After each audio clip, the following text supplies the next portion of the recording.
Kamalapuram belt factory మూసివేసినప్పటి నుండి కార్మికుల పరిస్థితి దయనీయంగా మారిందని పలుమార్లు ధర్నాలు రాస్తారోకోలు చేశామని ఆయన ఫలితం లేదని బెల్ట్ కార్మికులు గజ్జల నాగేశ్వరరావు యాదగిరి తెలిపారు. అంతేకాకుండా 2015 నుండి 2020 వరకు రావాల్సిన జీతాలు కూడా రాలేదని వారు ఆవేదన వ్యక్తం చేశారు. ఇప్పటి వరకు రావాల్సిన గ్రాడ్యుయేట్ రాలేదన్నారు. ఎన్నోసార్లు ధర్నాలు చేసి పోలీస్ వారితో లాఠీచార్జ్ కూడా తిన్నామన్నారు. కార్మికుల పరిస్థితి ప్రజాప్రతినిధులకు కూడా తెలుసని ప్రజాప్రతినిధుల కాళ్ల మీద పడి కన్నీళ్లు పెట్టుకున్నా మమ్మల్ని పట్టించుకున్న నాదుడే లేడని వారు ఆవేదన చెందారు. ఇప్పుడున్న మంత్రి సీతక్క అప్పుడు ప్రతిపక్షంలో ఉండి కార్మికుల పక్షాన మాట్లాడి మాతో పాటు కొట్లాడిందన్నారు. ఇప్పుడు కూడా కార్మికుల పక్షానే ఉన్నారని, కార్మికుల సమస్యలు అక్కకు తెలుసు కాబట్టి యాజమాన్యంతో మాట్లాడి కార్మికులకు రావాల్సిన గ్రాడ్యుయేట్ ఇప్పించాలని కార్మికులు గజ్జల నాగేశ్వరరావు యాదగిరిలు కోరారు. మూతపడి దాదాపుగా 6 సంవత్సరాలు కావస్తుంది. ఈ పరిశ్రమను తెరిపిస్తామని 2014 నుంచి ఇప్పటి వరకు ముఖ్యమంత్రి గారు హామీ ఇచ్చి ఉన్నారు.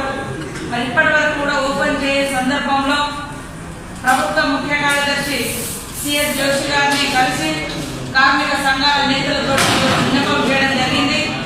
మరి హైదరాబాద్ నుండి వరంగల్ వరకు ఇండస్ట్రియల్ కారిడార్గా చేస్తారన్నటువంటి ముఖ్యమంత్రి గారు కేసీఆర్ గారు, కేటీఆర్ గారు వరంగల్ ఉమ్మడి జిల్లాలోనే ఉన్నటువంటి ఏకైక పరిశ్రమ ఈరోజు మూతపడి దాదాపుగా 50 నెలలుగా వర్క్ చేస్తూ సాగస్ తీసుకోకుండా 50 నెలలుగా పెండింగ్ వేతనాలు. గజ్జల నాగేశ్వరరావు, కమలాపురం బెల్ట్ ఫ్యాక్టరీలో ఎంప్లాయీ. మా పరిస్థితులు చాలా దారుణంగా ఉన్నాయన్న సంగతి అందరికీ తెలుసు. కానీ మాకు ఈ మధ్య 2015 నుంచి 2020 వరకు రావాల్సిన పేమెంట్ బకాయిలు ఒక 24 నెలల శాలరీస్ అని పెట్టి ఇచ్చేసి ఆ తర్వాత మళ్ళీ గ్రాడ్యుయేట్ అని అవి కట్ చేసి దాంట్లో కలిపింది. ఇది చాలా దారుణం. ఇప్పటికే మేము చాలా ఘోరంగా భార్య పిల్లలు ఎంత గరికోసపడతానో ఈ రాష్ట్ర ప్రజలకు కొంతమంది తెలుసు, తర్వాత రాజకీయ నాయకులకు తెలుసు. అయినా మమ్మల్ని పట్టించుకునే నాదులు ఎవ్వరు అవపడతలేరు. కళ్ళ నీళ్లు పెట్టుకొని కాళ్ళ మీద పడ్డ మా గతి పూర్తిగా శూన్యం అయిపోయింది. దయచేసి మమ్మల్ని ఆదుకోండి. సీతక్క గారికి మా పరిస్థితి అన్నీ తెలుసు. ఇదివరకు మెమోరాండాలు ఇచ్చినాము. అయినా దయచేసి మా కష్టాలలో చాలాసార్లు పాలు పంచుకున్నారు మీరు. మేము ఎన్నిసార్లు లాఠీ దెబ్బలు తిన్నామో క్రాస్ రోడ్ కాడ, తర్వాత బ్రిడ్జి కాడ, గేట్ కాడ ఎన్నిసార్లు దెబ్బలు తిన్నామో మీకు తెలుసు. ఎన్ని రోజులు నిరాహార దీక్ష చేసినామో మీకు తెలుసు. దయచేసి సీతక్క గారు, మీ మీదనే నమ్ముకున్నాం, మిమ్మల్ని ఆధార పెట్టుకున్నాం కాబట్టి మీకు మా కష్ట సుఖాలు తెలుసు కాబట్టి మీరు దయచేసి మమ్మల్ని కాపాడాలని మా ప్రార్థన. నా ఒక్కనే ప్రతి ఒక్కరి ప్రార్థన.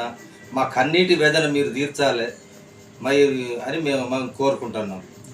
ఈ యాజమాన్యం అయితే మాకు న్యాయం చేస్తుంది అనేది నమ్మకం మాకు ఎట్టి పరిస్థితులు అవపడతలేదు.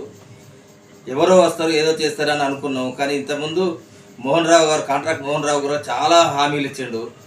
ఒక్క బోల్ట్ కూడా పోదు, మీకు 30 లక్షలు 40 లక్షలు ఇప్పిస్తాడు. ఆయనే మోసం చేసిండు. తర్వాత టీఆర్ఎస్ నాయకులు వచ్చిండు, వాళ్ళ వల్ల ఏం కాలేదు. మా కష్ట సుఖాలు తెలిసింది మాత్రం ఒక సీతక్కకే. దయచేసి మీరు ఈ ఛానల్ న్యూస్ చూసి మా మీద దయ ఉంచి ఇప్పటికైనా తొందరగా రియాక్షన్ కావాలి. ఇప్పటికీ మరణాలు అవుతాయి, ప్రమాదాలు జరుగుతాయి, మాకు ఆరోగ్యాలు బాగలేవు. మీరు ఎప్పటి నుంచో మా అందరికీ పరిచయం తోడబుట్టులాగా. మా ఆరోగ్యాలు మంచిగా లేవు. మేము ఇప్పుడు పోయినోళ్ళు ఉన్నోళ్ళ కన్నా కాస్త ఆధారం చూపించమని మీకు చేతులెత్తి నమస్కరిస్తాను.